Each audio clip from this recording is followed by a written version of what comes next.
We're going to talk about oscillations. We sometimes call it simple harmonic motion. Simple harmonic motion. We've seen harmonic motion before. That's when we had uniform circular motion. That's harmonic because it repeats. It has a frequency and a period. Simple harmonic motion just means it's going back and forth over the same path. We sometimes call them vibrations. Repetitive motion back and forth along the same path. And it's characterized by symmetric motion around an equilibrium point. So there's the equilibrium line there. In other words, that's where the ball would be if it weren't in motion, if there were no external forces. The farthest displacement we call the amplitude. We're generally going to pick a positive direction, but right here I haven't. I've just said that's the magnitude of the amplitude. So the amplitude is the farthest area. As it gets towards that amplitude, it slows down. That means there's a net force or a restoring force toward the equilibrium point. And that force is greater at greater displacement. The farther away you are from equilibrium, the more force there is pushing it back. And we're going to see in a moment standard examples of simple harmonic motion where it becomes clearer that that's true.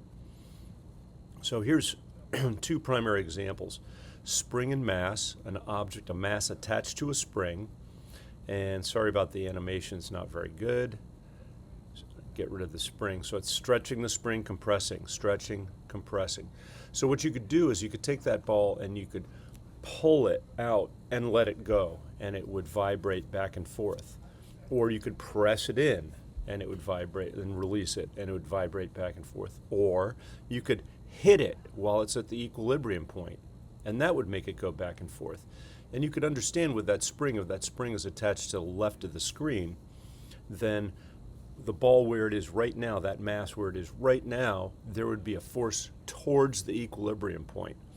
If, on the other hand, it was down at the other side, the force would be back to the left towards the equilibrium point. And since it's a spring, the farther it is from equilibrium, the more force there is, F equals kx. So that restoring force is bigger as you get farther away. Now, if we look at a pendulum is just an object, a mass on a string or a solid rod, and it's going to go back and forth. And you can see here the equilibrium point's in the middle. We're going to measure it a little differently. Instead of measuring a displacement x, we're going to measure a displacement theta. And so I pull that back. If I release it, it will swing back and forth between those two amplitudes. So the amplitude would be the biggest theta.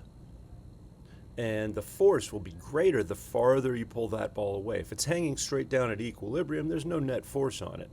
There's no restoring force. But if I pull it off to the side, the component of mg that's towards the lower end of the arc is going to be the force that would be a restoring force.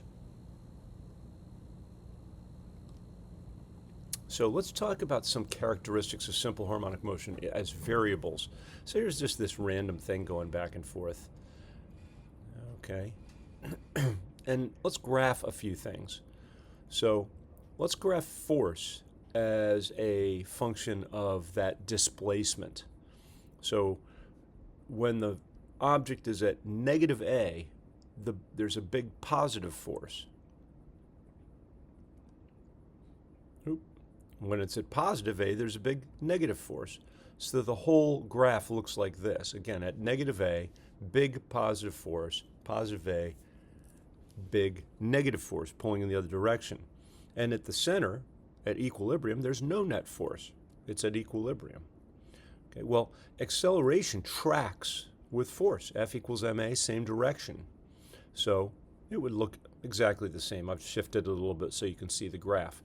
So being able to graph the force and the accelerations, very important. Let's look at some other variables. What about velocity? And so now I've got think of it as spring and mass. I just changed the orientation so it's left-right. Zero velocity at the farthest point. Okay, if we think of a spring and a mass, as it gets to that farthest point, it slows down, stops, and then speeds up in the other direction. So we know at negative A and positive A, there's zero velocity. That means the maximum velocity is when it's moving through equilibrium.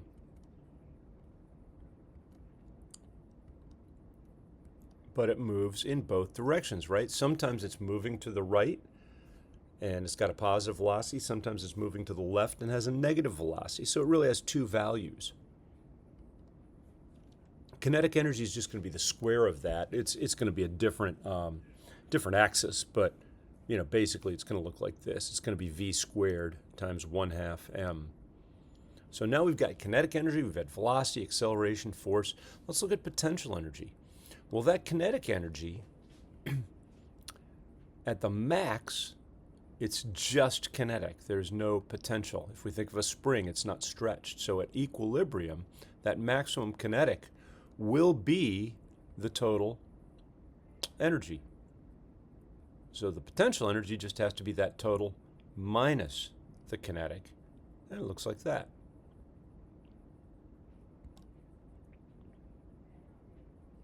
Don't know why I've got it vibrating again. Now let's try to model this, okay? If we think of the force proportional to the displacement, right, like in a spring, and we'll see in a pendulum, the force is proportional displacement and it's in the opposite direction. So the acceleration will be some negative constant times x. In other words, the force equals ma equals some negative constant times x. Okay. Well, acceleration is the second derivative of position, displacement. So d squared x over dt squared is negative some constant times x, and it may depend on mass, it may depend on something else, we'll see. So if we have that set up there, that's what's called a second order differential equation, but it is also characteristic of simple harmonic motion. Anytime you see x on one side and d squared x dt squared on the other side, and they're negatives of each other, then we're going to be able to model that using simple harmonic motion. So let's see how that matches up. It's a differential equation, and the basic solution, I'm not going to teach you how to solve differential equations, but I'll just say that one thing that matches this is x of t equals cosine of omega t. Let's prove that. The derivative of that would be the velocity, and that's negative omega sine of omega t. The derivative of that, the second derivative of x with respect to time, is going to be the acceleration, and that's negative omega squared cosine of omega t. And I hope you can see that the acceleration looks an awful lot like the displacement. It just has this negative omega squared out front.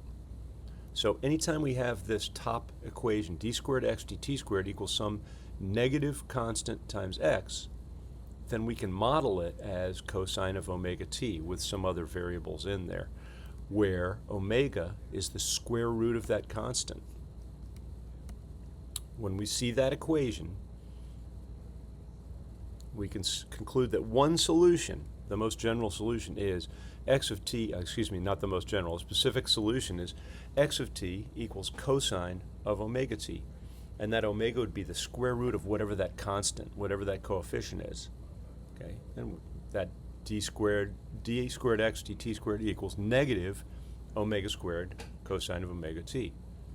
So, even broader solution is the position can be some constant times that, and it can also have some added thing inside the cosine argument. So amplitude is a, and phi is this thing called the phase constant. We'll talk about that. It's how much the cosine wave is shifted. So we really don't know at what time it's at zero or what time it's at the amplitude when we just have cosine of omega t. We don't know if the simple harmonic motion actually is starting at 0 or 1. So we have to account for that, and we'll go over that later. But right now I really want to just drill down on the omega. So we have that. Omega is the angular frequency. It's not really rotating, it's just using the unit circle as a model. Okay, so we have omega as the angular frequency. Very importantly, we want to be able to relate that to frequency and period. And omega is 2 pi f. You'll see in your AP Physics C notes or equation sheet, they have it written as f equals omega over 2 pi. And the frequency is just 1 over the period. We should have seen frequency and period before when we were talking about uniform circular motion. So we can get all those variables related. Phase constant we'll talk about later. So let's do an example. Suppose we have d squared x dt squared equals negative 16x. Well, remember that omega squared is the coefficient there. Okay, so omega squared is going to be 16. So omega is just going to be 4 radians per second. So now we have omega.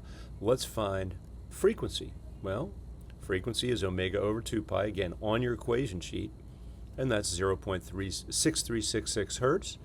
Period's the inverse of the frequency, and that's 1.57 seconds. So recognizing d squared x dt squared equals negative some constant times x, that constant is always going to be omega squared. Now let's look at, and again, this is how we would write that equation, and we have to know more information to find a and phi, but we would know it's moving with that frequency of 0.6366 hertz, which is 4 radians per second. Now let's look at more specifically how we define these things for spring and mass and pendulum. For spring and mass, we know a spring's force is negative kx, in other words, opposite direction of the displacement. So ma is m times d squared x dt squared, and that equals negative kx. Let's get the d squared x dt squared alone. So that k over m has to be omega squared. Omega square root of k over m. Period is 1 over frequency, is 2 pi omega, and so that is 2 pi times square root of m over k, and I think I'm going to get cut off on the period, no, I'm sorry, I didn't even bother with the frequency. So that's an equation in your equation sheet. The period is 2 pi square root of m over k, and that's where it comes from. Let's look at the pendulum. Well, that force towards the center is going to be the component of mg towards the perpendicular to the string, negative mg sine theta, and that equals ma. Okay, mass times acceleration. Masses cancel. We have negative g sine theta equals, and now I'm going to do alpha times the length of the string is the same as a. Okay, it's just going from tangential to rotational. Now for small angles of theta, the sine of theta in radians is equal to theta. And that's a nice thing. So we can just substitute negative g, if we look at the equation above, negative g theta equals alpha L. And so we have negative g over L theta equals alpha, and alpha is d squared theta over dt squared. And again, I'm going through this fairly quickly, but if you want to do this on your own to justify that this works this way, well, g over L has to be our omega squared. So omega squared of g over L. Period is 1 over f. It's 2 pi over omega. It's 2 pi times square root of L over g. And so now we've got equations for spring and mass and pendulum.